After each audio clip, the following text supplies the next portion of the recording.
Well, good afternoon, everyone, and welcome to Live in the Field this week. I'm Tommy Phillips, County Extension Agent for Ag and Natural Resources in Van Zandt County.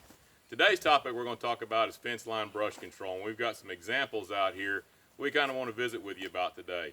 So off to my side right here, we see an example of a fence line that was actually controlled last year with mechanical control, where they actually came in and actually grubbed all the plants out, and now you see some regrowth.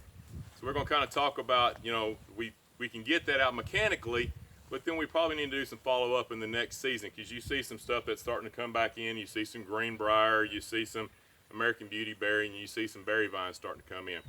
And directly behind me, you kind of see what this landowner had to begin with. So we definitely have to see a whole lot of greenbrier and cedar growth and things like that.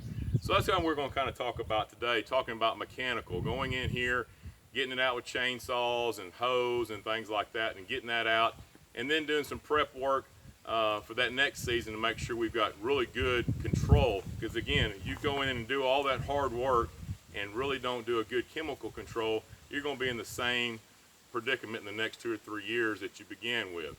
So some products that we've got, these are just some examples of some really great herbicides that are out that have really good brush control properties. So this one right here, this is a brand new product that's out from Corteva. This is their new product, DuraCore. It is a very broad spectrum herbicide that does have some brush killing capabilities. Right here is our Gunslinger, which is our generic Grazon P plus D. And then right here as well, we also have some Triclopyr, which is our generic Remedy. Really great, outstanding brush control products. And there are some more that are out there. If you can find any, Surmount, or have any of that, Surmount is also a great product as well.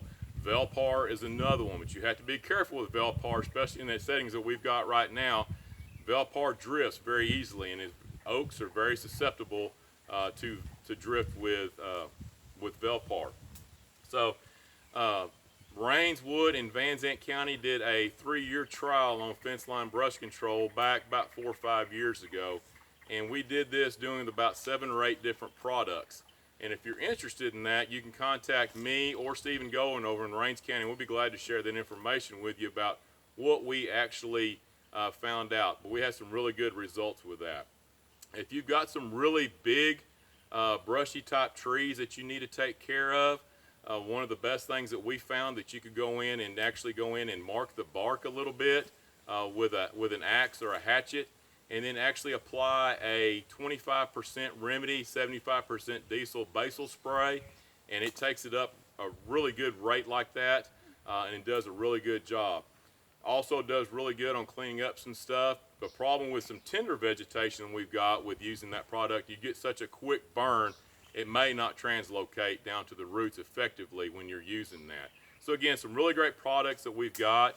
The one thing I will caution you about when you use that 75% diesel and 25% Remedy solution, I would not go and invest in a high dollar spray rig like this that you use behind an ATV, or a $200 really nice backpack sprayer, because that diesel will eat up the O-ring. So I would invest in just a little cheap pump up sprayer that you probably wouldn't mind losing. You can use it for a couple of times and then dispose of. So that's just a little tidbit there, because that diesel will eat those O-rings up in that sprayer pretty readily. So again, that research, if you want that, again, contact me or Stephen Goen in Rains County.